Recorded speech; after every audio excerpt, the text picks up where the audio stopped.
Horsens kom til mødet med OB med en frisk triumf fra Europa League over Elfsborg, men det var gæsterne fra OB, der havde mest friskhed at byde på Casa Arena. De letbenede OB'er havde også mod til at spille mellem Horsens kæder, og da der først blev åbnet op, ja, så gik det pludselig rigtig stærkt. Glimrende spil her. Lukas Andersen, der finder Kasper Kusk, der scorer sit første sæsonmål. Men læg mærke til den fremragende stikning der fra Lukas Andersen, der i Glimt virkelig var velspillende. Og bare minuttet efter OB det samme recept. Hurtige, letbenede og førstegangs afleveringer der. Helenius til Kasper Kusk, der cool sparker den ind til 2-0 efter en halv times spil. Horsens kom tilbage 6 minutter senere. Noget tilfældigt her efter hjørnespark er det Ken Fagerberg, der får trampet bolden over stregen i nærkamp med Henrik Dalsgaard. Men det slog ikke OB ud, stadigvæk frisk spillende, hurtigt kombinerende, og de unge talenter blomster virkelig hos OB.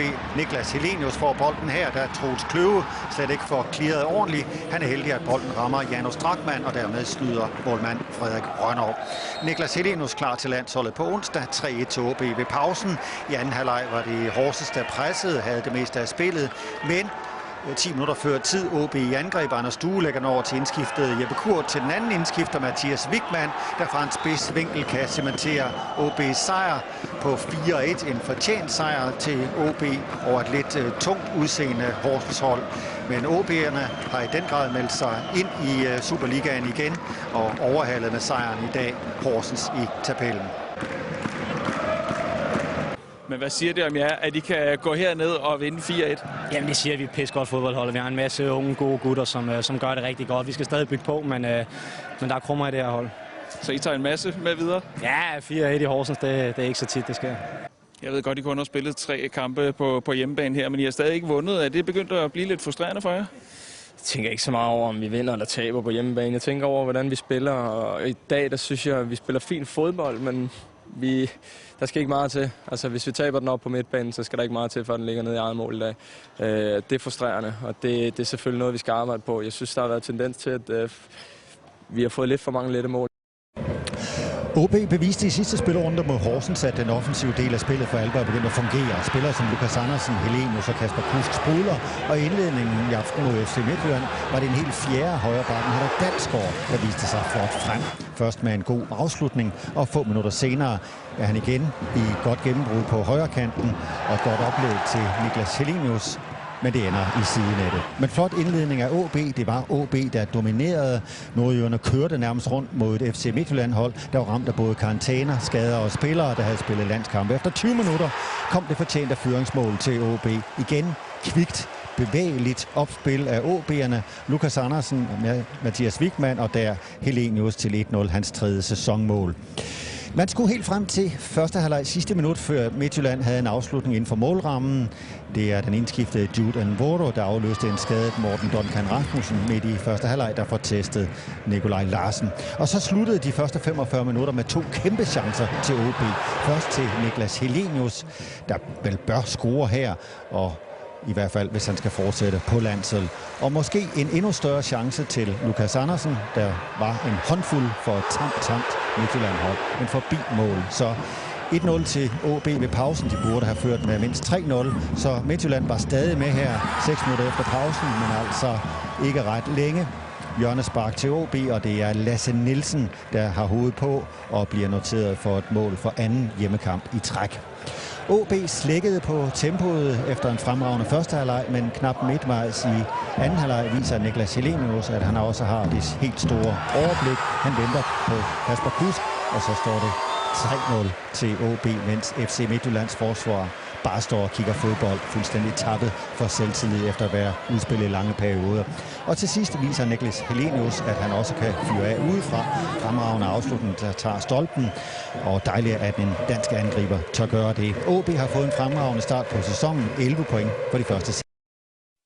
Rammen er fantastisk, og forventningerne er tårnhøje, når vi nu byder velkommen til en vaskeægte provinsklassiker i Superligaen. Det er de sportslige fyrtårne i Danmarks 3. og 4. største byer, OB og AB, som skal krydse klinger her på Trefor Park i Odense. Schoop, hans aflevering bliver opfanget af Wirtz, og så OB er afsted her. Helenius forsøger at lægge den i dybden til Kusk, der kommer løbende, eller Wigman er det, der kommer løbende der. Og der er fløjtet for straffespark, og der er rødt kort, direkte rødt kort her. Udvisning altså til den unge OB-forsvarer her. Men det er en hård skæbne, både et straffespark og et rødt kort. Det må vi konstatere. Og en skidt start for OB, hvis ikke Mads Toppel han vinder duellen.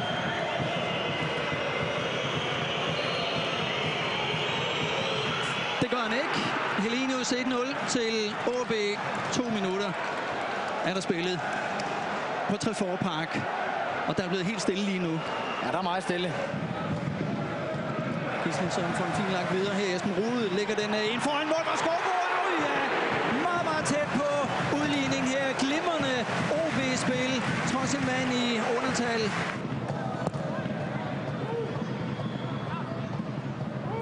Kommer helt herover til Lukas Andersen, der kan lægge den ind i feltet igen. Og så over i modsatte side skal Lofoten kommer på tværs her.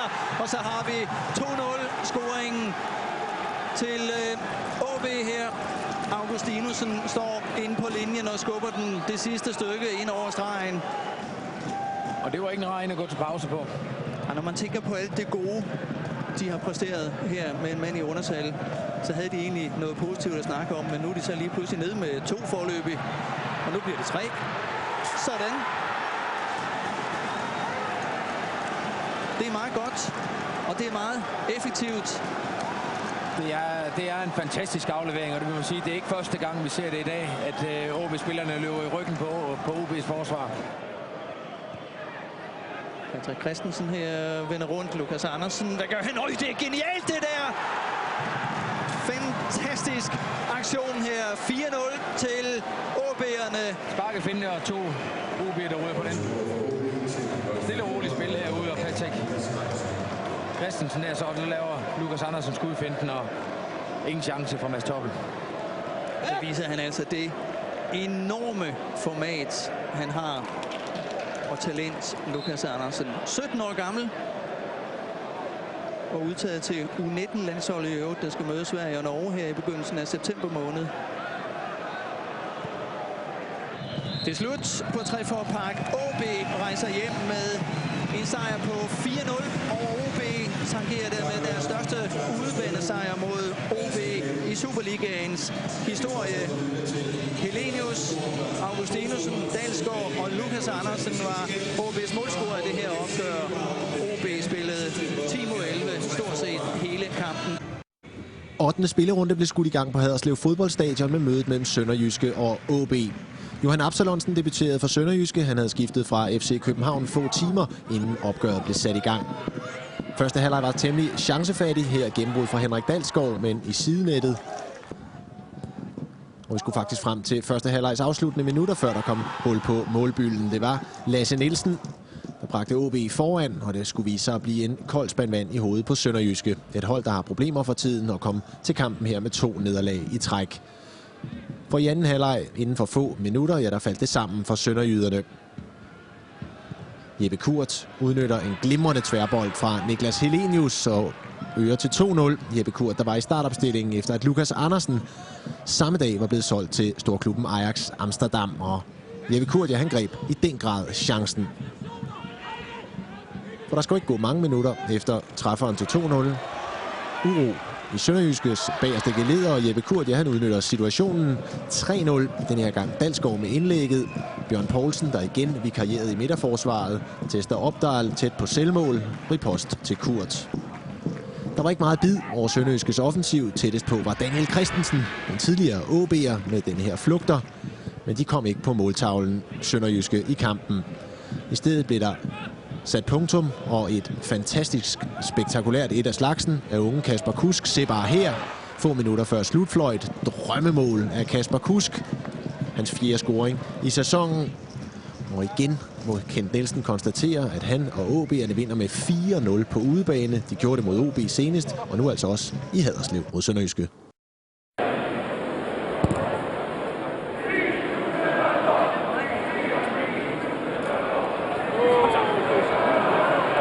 Så det er godt spillet op her. Kurt afslutter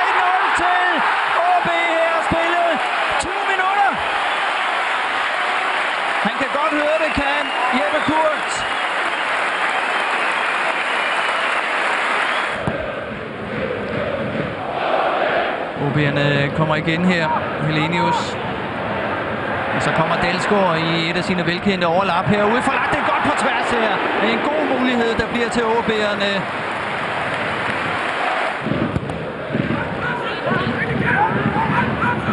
Helenius har der masser af plads til Kusk herovre i modsatte side. Fuldstændig blank. 2-0 til OB. Lynhurtigt opfattet. God aflevering på tværs. Og så Kasper Kusk ind bag David Osted.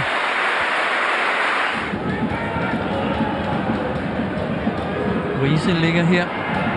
Kan ikke helt komme til det. Godt afsluttet det her første rigtige Randers-forsøg.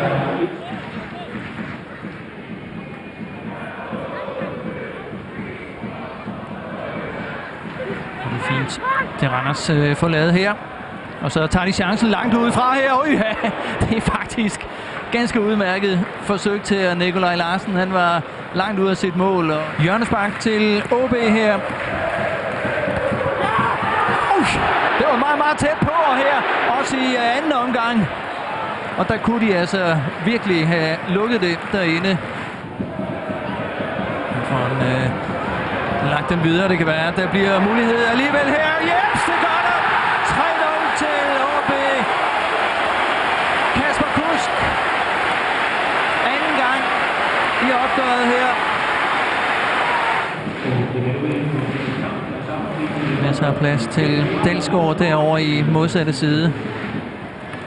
Helenius rykker ikke offside på Helenius. Kajke kalder på den. Helenius ind mod Kajke. 4-0 til OB.